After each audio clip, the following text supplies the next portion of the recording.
Welcome back to MMA Al Dente. I'm here to talk about Priscilla Cachoeira versus Sijara Eubanks. First fight of the evening. Sijara is 7-7 overall, but she is a big favorite here because the majority of those fights came inside the octagon. Priscilla Cachoeira is a 2-1 favorite, underdog, I should say, and she's got a record of 12-4. Much prettier record, but again, not as long in the UFC. In fact, all four of her losses are inside the UFC. So let's talk about their records. Sijara Eubanks is 7-7. She's got 3 TKO victories, 4 decisions. But the 3 TKOs all come from jiu-jitsu. It's ground and pound inside of round 1. She got to finish all 3 times in the last minute of round 1 with ground and pound from the full mount. Pretty much like the Elise Reed fight. And her losses, she's got 1 KO loss to Melissa Gatto, who stabbed her in the gut with a kick that would have dropped Ngannou. And that was her last loss, but it was about a year ago or so. And then all of her other losses are via decision. Historically, Sarge is really tough to get out of there. Also, she's got 3 wins on the Ultimate Fighter, which shouldn't be ignored because they're very good wins. She took out Roxanne Modafferi, I believe. Deanna Bennett kicked her in the head. And Maya, whatever, the Hawaiian girl, she won with a Kimura. And also, she has one other submission that doesn't count. She's got that Kimura over Maya and tapped out Alexa Connors, who's a solid fighter with an Americana as an amateur. So Sarge is first and foremost a jiu-jitsu girl, but it doesn't always produce a submission finish. In this case, she's got 2 of them, but neither one of them registers as a pro win.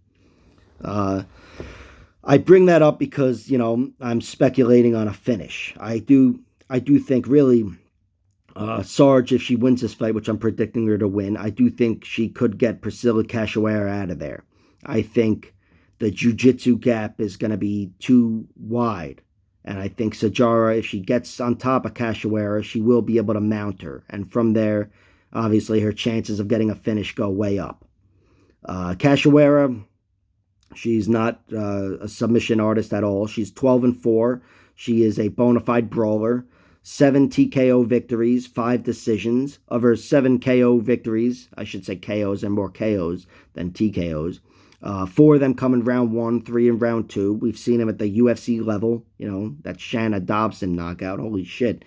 But Cachoeira is definitely dangerous. She's a brawler. She's got 3 inches of height, even though she's giving up 2 inches of reach. She's got 3 inches of height, and she works a mean uppercut. She's definitely got a chance of knocking out anybody she fights. But her losses, again, all inside the UFC. 2 submission losses, 1 to Valentina Shevchenko and 1 to Jillian Robertson. Robertson, not Roberts, in case CM Punk happens to be watching this. Jillian Robertson got a big submission victory over Rose Namajunas, by the way, a week ago, in submission grappling. It was fucking awesome. Jillian Robertson is like the Jeremy Horn of female MMA. I'll always say that. But so my point is, there's no shame in getting submitted by her or even to Valentina Shevchenko, especially after getting beaten to a bloody pulp. She was, I think, murdered twice in that fight before getting submitted. So she looked tough there. And her other 2 losses are to Molly McCann and Luana Carolina. Both of them largely stand-up fights.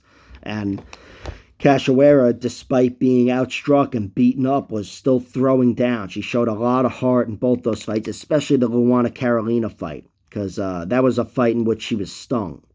We saw her stung a few times. She was stung by Valentina Shevchenko early in their fight, where it looked like she was knocked stiff with the left hand.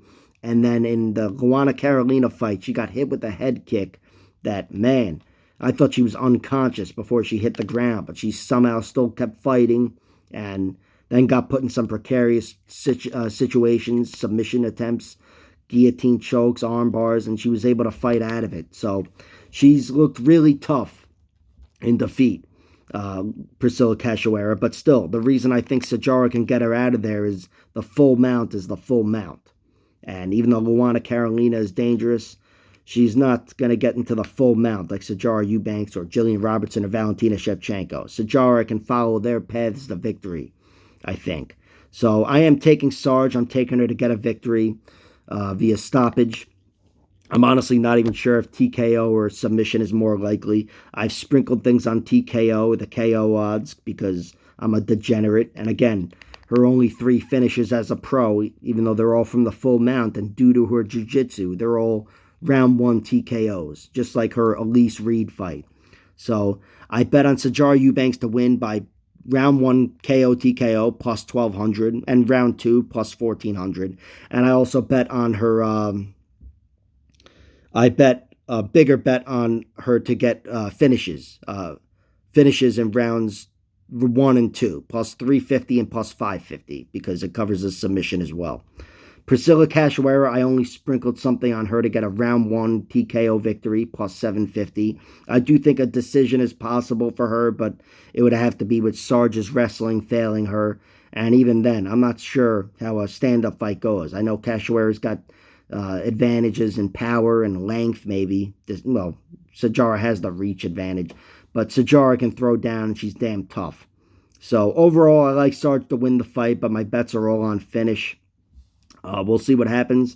Like, share, subscribe, all that horseshit. Check out my other videos, and don't forget to comment below with your thoughts.